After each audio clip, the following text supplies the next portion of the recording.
चलो next point को समझते हैं, population explosion. Population explosion in India. हमने पॉपुलेशन एक्सप्लोजन के बारे में पहले डिस्कस किया था। पॉपुलेशन एक्सप्लोजन मतलब क्या, जब तुम्हारे देश की पॉपुलेशन फास्टरली ग्रो कर रही है, एक फास्टर फेज पे चल रही है, ग्रो कर रही है as compare to the development of the economy. मतलब तुम्हारी पॉपुलेशन ज्यादा तेजी से बढ़ रही है जितना कि तुम्हारे देश में डेवलपमेंट भी नहीं हो रहा है। तुम्हारे देश में रास्ते नहीं बन रहे, तुम्हारे देश में हॉस्पिटल्स नहीं बन रहे, तुम्हारे देश में उतना एग्रीकल्चर नहीं हो रहा है, तुम्हारे देश में उतने रेसिडेंशियल सोसाइटीज नहीं बन रही, पर उससे ज्यादा पॉपुलेशन बन रही है। हर साल पॉपुलेशन बढ़ रही, पर उसी पॉपुलेशन को खाना खिलाने के लिए एग्रीकल्चर डेवलपमेंट नहीं हो पा रहा है। उसी पॉपुलेशन को इंफ्रास्ट्रक्चर बनाने के लिए रास्ते नहीं है, रेलवेज नहीं है, गाड़ियां नहीं है, उसी पॉपुलेशन को सस्टेन करने के लिए स्कूल्स नहीं है, हॉस्पिटल्स नहीं है। तो इसी को पॉपुलेशन एक्सप्लोजन बोला जाता है। तो population explosion in India is due to the high birth rate followed by the low death rate. तो इंडिया में एक पॉपुलेशन एक्सप्लोजन जैसी सिचुएशन देखने को मिलती है जहां पे बर्थ रेट तो हाई है और डेथ रेट कम है। तो डेथ रेट इंडिया में कम है क्योंकि इंडिया में मेडिकल इंफ्रास्ट्रक्चर बहुत अच्छा है, हमारे पास वैक्सीन है, सबसे कम सस्ते में वैक्सीन अपने को इंडिया में मिल जाती है। हमारे पास पुणे में वैक्सीन का पूरा वर्ल्ड ओवर प्रोडक्शन हुआ था, ठीक है, तो जो पूना वाला है उनके कंपनी ने बनाया था। तो यहाँ पे causes of high birth rate के डिस्कशन आपके चैप्टर में हो रहा है। तो cause of high birth rate मतलब ये इतने रीजंस है जिसकी वजह से इंडिया में बर्थ रेट ज्यादा है। क्या ज्यादा है? ये इतने रीजंस रिस्पॉन्सिबल है इंडिया में बर्थ रेट ज्यादा होने की वजह से। तो ये जितने भी रीजंस दिए हुए 8 पॉइंट्स दिए, ये सारे 8 पॉइंट्स आपको लर्न करने हैं पॉइंट, और इसमें पॉइंट के अंदर जो कीवर्ड्स होते हैं वो कीवर्ड स्पेसिफिक लिखने पड़ेंगे। तो हर एक पॉइंट को हम थोड़ा सा डिटेल में डिस्कस करेंगे कि ये ऐसे कौन से रीजंस है जिसकी वजह से इंडिया में पॉपुलेशन बढ़ रही है। ये ऐसे रीजंस है जिसमें इंडिया में जो एक घर है उसमें 5-10 बच्चे देखने को मिलते हैं, एक ही फैमिली में 5-5, 10-10 बच्चे भरे हुए, ये उसके स्पेसिफिक रीजंस है। तो ये रीजंस को वन बाय वन समझते हैं। तो सबसे पहला जो रीजन है वो इलिटरेसी का है। इलिटरेसी का मतलब लोग जो है अनपढ़ है, जो स्कूल्स में नहीं गए, जो कॉलेज में नहीं गए, जिन्होंने कभी किताब नहीं पढ़ी, जिन्होंने कभी पढ़ाई नहीं की सर। तो जब जो आदमी पढ़ाई करता है उसको प्रॉपरली इकोनॉमिक्स का ज्ञान होता है, इकोनॉमिक्स के साथ साथ उसको सोशल स्ट्रक्चर के भी बारे में पता होता है। तो जो इलिटरेट लोग हैं, ये इलिटरेट लोग होने की वजह से वो ये सोचते हैं कि भैया हमारे पास अगर लोग ज्यादा होंगे, हमारे घर में बच्चे अगर ज्यादा होंगे तो वो बाहर जाके ज्यादा काम करेंगे, और जितने ज्यादा बच्चे होंगे उतने ज्यादा काम करेंगे, उतना ज्यादा घर में पैसा आएगा। ये एक्चुअल पोजीशन थी इंडिया में। तो इंडिया की अगर हम बात करेंगे तो इंडिया में ऐसे कुछ गरीब घर थे। आज भी देखो तुम, जो सड़क पे रास्ते पे जो फैमिलीज होती है, सड़क पे रहते, कुछ छोटी छोटी चीजें बेचते हैं हाईवे पे वगैरह पे, उनके कितने सारे बच्चे होते हैं। तो उनकी टेंडेंसी क्या होती है पॉपुलेशन बढ़ाने में या बच्चे पैदा करने में, कि जितने ज्यादा घर में बच्चे होंगे उतने ज्यादा हाथ होंगे काम करने के लिए, और जितने ज्यादा बच्चे होंगे उतने ज्यादा पैसा कमा के लाके देंगे। तो ये टेंडेंसी इलिटरेसी से आती है। तो ये जो इलिटरेट लोग हैं, जो अनपढ़ है, जिनको पढ़ाई का नॉलेज नहीं है, ये लोग जल्दी अर्ली मैरिजेस करते हैं, कम समय में, कम एज में मैरिजेस करते हैं, और इसी की वजह से चाइल्ड बेयरिंग कैपेसिटी ज्यादा हो जाती है और बच्चे ज्यादा पैदा होते हैं। तो ये इलिटरेसी जो है ये एक सबसे बड़ा रीजन है हाई बर्थ रेट का। तो इंडिया में majority of the population illiterate है सर। मेजॉरिटी ऑफ जो लोग हैं जो उन्होंने पढ़ाई नहीं की, अभी के ट्रेंड से शुरू हो रहा है कि बच्चे एजुकेटेड हो रहे हैं, पर पहले के जनरेशन के जो लोग हैं आज भी बहुत सारे अनएजुकेटेड है। तो ये सबसे बड़ा रीजन है जहां पे जो अर्ली मैरिजेस करते हैं, फीमेल्स को एक स्पेसिफिक स्टेटस नहीं मिलता, दे डोंट हैव एनी से कि हमको कितने बच्चे पैदा करने। ये डिसीजन फैमिली का होना चाहिए, ये फीमेल का होना चाहिए, बट फैमिली डिसाइड करके कि हमको बच्चे कितने पैदा करने। आप कभी फीमेल से तो पूछो उसके कितने बच्चे पैदा करने हैं। ये एक सबसे बड़ा रीजन है हाई बर्थ रेट का। नेक्स्ट दूसरा रीजन है हाई बर्थ रेट का, causes of high birth rate, universalization of marriage. अभी मैरिज जो है इंडिया में, it is completely different from the marriage in outside. जितना भी अब्रॉड में जितने शादियां होती है, इंडिया के कंपैरिजन में शादियों का बहुत अलग कंसेप्ट है। अब्रॉड में तो शादी ठीक है, शादी करे नहीं करे उनको कोई फर्क नहीं पड़ता, बात अलग है उनकी, बट इंडिया में फैमिली सिस्टम से शादी होती है। तो शादी इंडिया में जो है एक रिलीजियस और सोशल ऑब्लिगेशन है सर, कंपल्शन है। ऑब्लिगेशन मतलब क्या? कंपल्शन। तो आपको अगर शादी नहीं भी करना तो आपके घर वाले करा देंगे सर।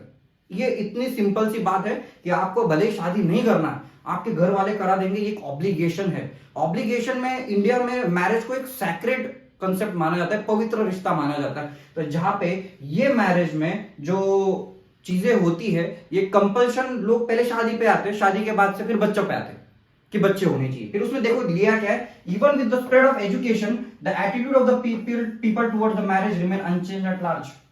मतलब इंडिया में बच्चों की भी शादी कराई जाती है, बहुत कम में एज में शादी कराई जाती है। ये एक इंडिया में ऑब्लिगेशन बन चुका है कि मैं कब मेरे बच्चों की शादी होगी ये एक सबसे बड़ा रीजन है सर।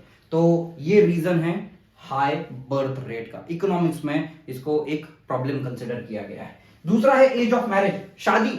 शादी की उम्र पूरे वर्ल्ड में जितनी भी शादी की उम्र है इंडिया में सबसे कम है सर। आप 18 के साल में शादी कर सकते हैं फॉर फीमेल्स, और आप लड़कों के केस में 21 ईयर्स का कर सकते हैं। मतलब वो इंडिया में लीगलाइज माना जाता है।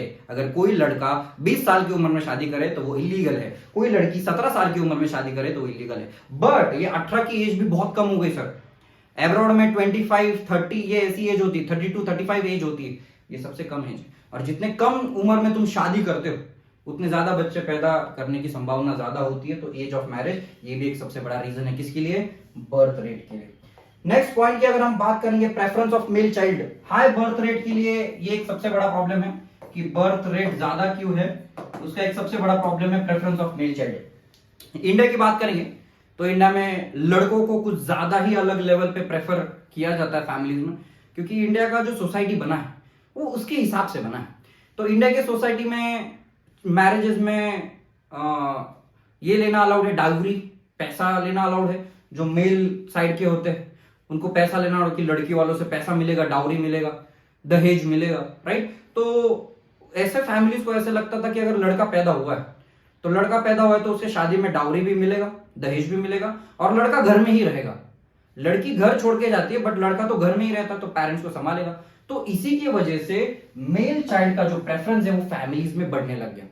और इसी की वजह से बहुत सारे बच्चे जो छोटे ही होते थे, तो जो फैमिलीज में कोई अगर समझ में आ रहा है कि लड़की पैदा हुई तो उसको गिरा दिया जाता था, वो बच्चे को छोड़ दिया जाता था। इसलिए फीमेल्स का प्रॉब्लम, सेक्स रेशियो इंडिया में चेंज हो गया था, बहुत प्रॉब्लम आया।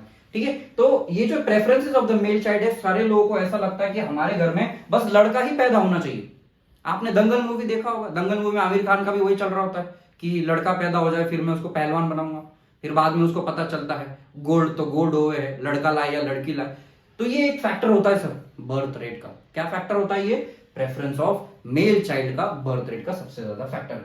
उसके बाद there is no individual financial responsibility. Joint family system एक सबसे बड़ा रीजन है। ज्वाइंट फैमिली सिस्टम, इंडिया में फैमिली सिस्टम बहुत अच्छा है, मुझे तो सही लगता है, क्योंकि अब्रॉड में फैमिली सिस्टम नहीं, वहां पे न्यूक्लियर फैमिली सिस्टम है। इंडिया में ज्वाइंट फैमिली सिस्टम है, मतलब एक बहुत अच्छी बात है कि 2-3 जनरेशन के फैमिली मेंबर्स सब एक साथ रहते हैं, एक दूसरे को टॉलरेट करते हैं और हंसी खुशी में रहते हैं। तो ये ज्वाइंट फैमिली सिस्टम में एक प्रेशर भी होता है सर। तो यहाँ पे ज्वाइंट फैमिली सिस्टम की बात करेंगे तो ज्वाइंट फैमिली सिस्टम में हाई बर्थ रेट होने के चांसेस ज्यादा होते हैं। तो यहाँ पे एक रीजन ये भी दिया है कि जो फाइनेंशियल रिस्पॉन्सिबिलिटी होती है ज्वाइंट फैमिली सिस्टम में, वो कोई फाइनेंशियल रिस्पॉन्सिबिलिटी नहीं है। क्योंकि जब ज्वाइंट फैमिली होती है, ज्वाइंट फैमिली में बच्चा बड़ा अपने आप ही हो जाता है।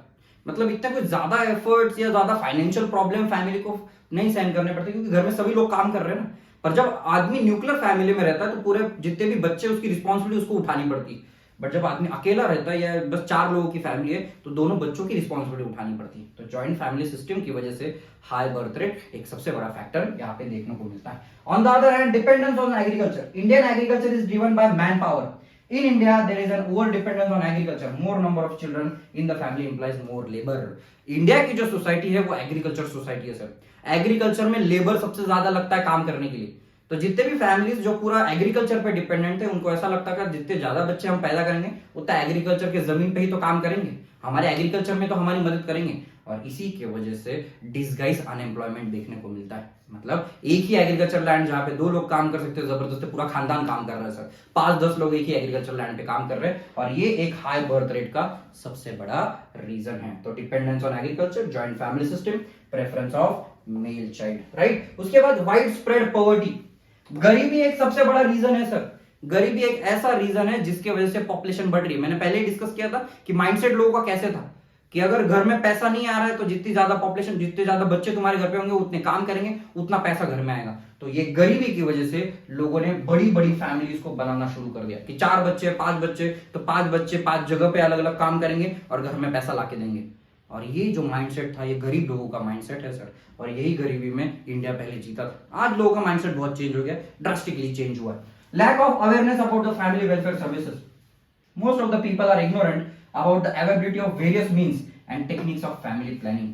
मतलब बहुत सारे लोगों को गवर्नमेंट के कुछ जो पॉलिसीज होते हैं ये उनके बारे में पता ही नहीं होता। गवर्नमेंट फैमिली प्लानिंग के पॉलिसीज देता है, गवर्नमेंट ऐसे बहुत सारी चीजें देता है कि फैमिली छोटी है तो अच्छी होती है, गवर्नमेंट जो भी स्कीम देता है उसके बारे में ये अवेयर नहीं है। छोटी फैमिली होना कितनी बेहतर बात है, फाइनेंशियल प्रॉब्लम्स नहीं होते, सोशल प्रॉब्लम्स नहीं होते, फैमिली को संभालना एक बड़ा टास्क होता है, ये गवर्नमेंट गाइडलाइंस खुद देता है, खुद नॉलेज देता है, लोग उसके बारे में अवेयर नहीं है। तो ये एक सबसे बड़ा प्रॉब्लम है हाई बर्थ रेट का, कि लोगों का अवेयरनेस एज सच नहीं। तो हमने पूरे 8 पॉइंट डिस्कस किए हैं कि why there is increase in the population because of this 8 reasons, right. तो नेक्स्ट पॉइंट के बारे में डिस्कस करते हैं। तो इसमें under population, over population and optimum population. तो ये अंडर पॉपुलेशन मतलब क्या बोला जा रहा है यहाँ पे, कि जब तुम्हारी पॉपुलेशन कम है और तुम्हारे पास नेचुरल रिसोर्सेज ज्यादा है तो इसको अंडर पॉपुलेशन बोला जाता है। तो फॉर एग्जांपल तुमने एवेंजर्स का एंड गेम मूवी देखा होगा, तो उसमें थैनोस होता है, राइट। थैनोस, तो थैनोस एक बहुत अच्छी बात बोलता है वो मूवी में। तो थैनोस उसमें बोलता है कि जब मैं ये चुटकी बजा के हाफ ऑफ द पॉपुलेशन को अर्थ से वाइप आउट कर दूंगा, तो जो बची 50% पॉपुलेशन जो है, ये बची 50% पॉपुलेशन अच्छी जिंदगी जी पाएगी, क्योंकि उनको रिसोर्सेज पूरे मिल जाएंगे ना। फिर तुमको क्राउडेड प्लेसेस पे जाने की जरूरत नहीं पड़ेगी, रेस्टोरेंट में ज्यादा खड़े होने की जरूरत नहीं पड़ेगी। तो जो बीच पे तुम घूमने जाओगे तो वहां पे क्राउडेड बीचेस नहीं मिलेंगे, तुमको साफ सफाई का प्रॉब्लम नहीं रहेगा। जितना ज्यादा क्राउड होता है उतना ज्यादा प्रॉब्लम्स क्रिएट होते जाते हैं। तो ये जो थैनोस की जो आइडियोलॉजी है, ये थैनोस की आइडियोलॉजी कहीं ना कहीं देखने को मिलती है कि यहाँ पे जो पॉपुलेशन अगर कम है तो वो अच्छी से जिंदगी जी सकती है, रिसोर्सेज उसको ज्यादा मिलेंगे। अगर फैमिली में एक ही बाइक है और चलाने वाले 4 है, तो फिर एक ही बाइक 4 लोग कैसे चलाएंगे? रिसोर्स का प्रॉब्लम हो जाता है सर। और एक ही आदमी और एक ही बाइक है तो वो हंसी खुशी से गाड़ी चलाता है। तो ये सेम नेचुरल रिसोर्सेज जब तुम्हारे पास ज्यादा है, पॉपुलेशन तुम्हारी कम है, तो तुम्हारे देश अंडर पॉपुलेशन में मतलब जिंदगी अच्छी जी रहा है, राइट। ओवर पॉपुलेशन मतलब क्या, कि यहाँ पे तुम्हारे पास पॉपुलेशन ज्यादा है, नेचुरल रिसोर्सेज कम है। इंडिया एक सबसे अच्छा एग्जांपल है ओवर पॉपुलेशन का। मतलब यहाँ पे एक रास्ते पे 100 गाड़ियां चल रही है सर। रिसोर्सेज इतने बांटने पड़ रहे हैं, इतने भागीदार है कि यहाँ पे हर चीज का प्रॉब्लम है। सैटरडे संडे आप अगर घूमने निकलते हैं तो भी 1 घंटा 2 घंटा ट्रैफिक में रुकना पड़ता है। दिवाली में घर पे जाते हैं, अभी तो रिसेंटली दिवाली हुआ है तो उसमें तो कितने सारे ट्रैफिक जाम्स हो गए थे, 2-2 3-3 घंटे तक, 6 घंटे तक लोग ट्रैफिक में अटक गए थे। दिवाली में सब लोग घर पे जाते हैं तो गाड़ियों के लिए रास्ते ही कम पड़ रहे हैं सर। ये ओवर पॉपुलेशन है। ऑप्टिमम पॉपुलेशन मतलब क्या, कि there is balance between the population growth and natural resources. मतलब जितने रिसोर्सेज है उतनी पॉपुलेशन है, उसको क्या बोला जा रहा है? ऑप्टिमम पॉपुलेशन बोला जा रहा है। ये बात समझ में आ रही? तो ये क्या है? Under population, over population and optimum population. Next है causes of low death rate. तो इसमें डेथ रेट कम कैसे हुआ है उसका रीजंस दिए हुए हैं। क्या दिए हुए? उसके रीजंस दिए हुए कि क्या क्या कॉजेज है जिसकी वजह से जो डेथ रेट है वो कम हो गया है।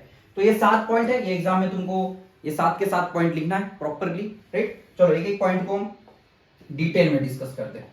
सबसे पहला पॉइंट है डेथ रेट कम क्यों है? Improvement in the medical and health facility. जैसे मॉडर्नाइजेशन आ रहा है, अच्छे इक्विपमेंट्स आ रहे हैं सर, ऑपरेशन हो रहे हैं, उसके बाद मेडिकल फैसिलिटीज आ रही है, अच्छे अच्छे दवाएं आ रही है, मेडिसिन आ रहे हैं, नए नए सप्लीमेंट्स आ रहे हैं, जिसकी वजह से जो लोग हैं बीमारी की वजह से कम मर रहे हैं।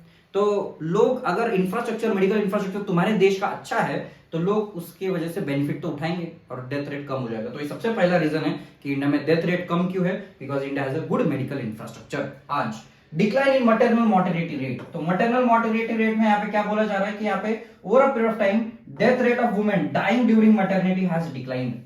मतलब बहुत बार होता है मैटरनल मोर्टेलिटी रेट मतलब क्या होता है कि जितने भी वुमेन है जिनकी डेथ हो जाती है ड्यूरिंग या by giving the birth of child, जब किसी भी बच्चे को जन्म देते देते अगर किसी औरत की डेथ हो जाती है तो उसको मैटरनल मोर्टेलिटी रेट बोला जाता है। तो आज मेडिकल इंफ्रास्ट्रक्चर इतना अच्छा हो गया है कि बहुत कम वुमेन्स होती है जिनका किसी बच्चे को जन्म देते देते डेथ होती है। ऐसे बहुत केस कम केस हो गए। कुछ केस बहुत कॉम्प्लिकेटेड होते हैं, उसमें डेथ होती है। तो यहाँ पे यही बोला जा रहा है कि जो मैटरनल मोर्टेलिटी रेट है वो भी over a period of time कम हो गया है, वुमेन्स की डेथ नहीं होती है, तो उसकी वजह से बर्थ रेट, डेथ रेट जो है वो कम है। तीसरा, fall in infant mortality rate. अभी इन्फेंट मोर्टेलिटी रेट की बात करेंगे तो इन्फेंट मोर्टेलिटी रेट मतलब क्या, कि कोई भी जो बच्चा है जिसका जन्म हुआ है यहाँ पे, राइट, तो जन्म हुआ है 0 से लेके 1 साल तक जितने भी बच्चों की डेथ होती है इसको इन्फेंट मोर्टेलिटी रेट बोला जाता है। जो छोटे बच्चे जिनका जन्म होते ही 1 साल में जो बच्चे मर जाते हैं उसको इन्फेंट मोर्टेलिटी रेट बोला जाता है। तो इन्फेंट मोर्टेलिटी रेट भी इंडिया में धीरे धीरे कम होता जा रहा है, कम बच्चे मर रहे हैं। जितने भी बच्चे जन्म लेते हैं, बहुत रेयरली कुछ बच्चे होते हैं उनकी डेथ होती है। तो यहाँ पे कुछ स्टैटिस्टिकल डेटा भी दिया है, due to the better medical facilities there has been decline in the infant mortality rate from 146,000 पर थाउजेंड इन 1951 टू 64 पर थाउजेंड। मतलब 1951 का डेटा दिया है कि यहाँ पे बस 146 बच्चे मरते थे 1000 बच्चों में से, और आज 64 बच्चे मरते हैं 1000 बच्चों में से। 2002 का डेटा, और 2011 का भी डेटा दिया वो फार बेटर है कि आज बस 2011 में बस 47 बच्चे की ही डेथ होती थी। तो बस 47 बच्चों की ही डेथ होती थी। तो इसमें जो इन्फेंट मोर्टेलिटी रेट है वो कम हो गया, इसके वजह से डेथ रेट कम हो गया। फोर्थ पॉइंट डिस्कस करेंगे तो लिटरेसी। तो जैसे एजुकेशन बढ़ता जा रहा है, हमने पहले भी डिस्कस किया था बर्थ रेट ज्यादा क्यों, लिटरेसी एक उसका रीजन था। अभी लिटरेसी ये रीजन है कि उसका डेथ रेट कम हो रहा है, क्योंकि धीरे धीरे लोग एजुकेट हो रहे हैं, स्कूल्स में जा रहे हैं, कॉलेजेस में जा रहे हैं, उनको पता चल रहा है छोटे फैमिली का बेनिफिट क्या है। इसीलिए लोग फैमिली का पहले प्लानिंग करते हैं कि हमारी शादी होने के बाद हमने कितने बच्चे पैदा करने चाहिए, कितने बच्चों को हम अफोर्ड कर सकते हैं, वो बच्चों का एजुकेशन का खर्चा, खाने पीने का खर्चा, कितने बच्चों को हम अच्छी जिंदगी दे सकते हैं। ये लिटरेसी से पेरेंट्स को समझ में आता है, राइट। फिर इसके बाद यूज ऑफ न्यूट्रिशियस फूड। धीरे धीरे over a period of time लोग अभी डाइट पे ज्यादा ध्यान दे रहे हैं। कुछ लोग जिम करते हैं तो जिम पे अच्छा न्यूट्रिशियस फूड खाते हैं, तो फैमिली में अच्छा क्वालिटी खाना खाना ये एक अभी प्रायोरिटी बन गया है। तो जितने भी लोग एजुकेट होते हैं उनको खाने का इंपॉर्टेंस पता चलता है, बॉडी को कैसे संभालना है, बॉडी को कैसे हेल्थ रिस्क फ्री रखना है कि डिजीजेस नहीं होनी चाहिए। क्योंकि आधी जिंदगी अगर तुम्हारी हॉस्पिटल में जा रही है तुम क्या ही काम करोगे, क्या ही पैसा करोगे, पैसा कमाओगे, या क्या ही खुद के डेवलपमेंट के बारे में सोचोगे। तो यहाँ पे जब न्यूट्रिशियस फूड की बात आती है तो चिल्ड्रन और वुमेन पे ज्यादा फोकस किया है। गवर्नमेंट की भी बहुत सारे पॉलिसी स्कीम्स आती है जहाँ पे गवर्नमेंट बच्चों और औरतों पे ध्यान देता है कि उनको न्यूट्रिशियस फूड मिले, अफोर्डेबल प्राइसेस में मिले, राइट। तो इसके वजह से जो डेथ रेट है वो क्या हो चुका है, कम हो चुका है।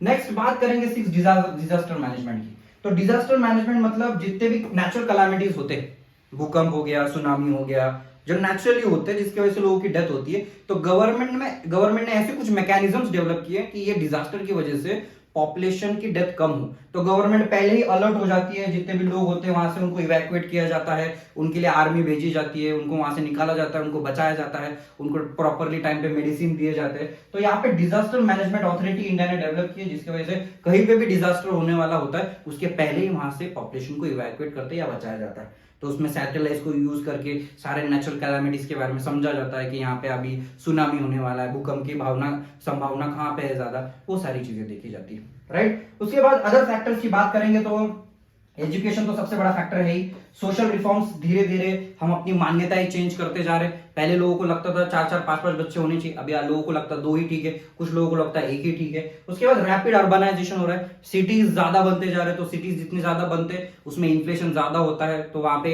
ज्यादा बच्चे अफोर्ड करना अपने आप में एक सबसे बड़ा चैलेंजिंग टास्क होता है, क्योंकि एक ही बच्चे की स्कूल की फीस 2-2, 3-3 लाख होती है, तो वहां पे तुम 10 बच्चे कैसे पालोगे, पॉसिबल ही नहीं है। तो अर्बनाइजेशन की वजह से improvement in the standard of living, लोग पहले 200 रुपए की शर्ट पहना करते थे, अभी 2000, 5000, 10,000 की शर्ट पहनते हैं, तो वो अपना स्टैंड ऑफ लिविंग भी इंप्रूव कर रहे हैं, उसके लिए पैसा लगता है। तो ये स्टैंड ऑफ लिविंग इंप्रूव करने से लोगों का जो चेंज है देखने को मिलता है, और यही एक रीजन है कि डेथ रेट कम है। पब्लिक कैंपेन जो गवर्नमेंट के होते हैं कि कम बच्चे होने चाहिए, लोगों में अवेयरनेस बहुत ज्यादा डेवलप किया, लोगों को बताया गया है कि छोटी फैमिली कितनी अच्छी से सर्वाइव कर सकती है। गवर्नमेंट का भी उसमें कोई फायदा है, गवर्नमेंट उसमें कुछ स्कीम्स भी देती है, टैक्स कंसेशंस देती है। तो ये सारे जो पॉइंट्स है, this all points are responsible for the low birth rate, right.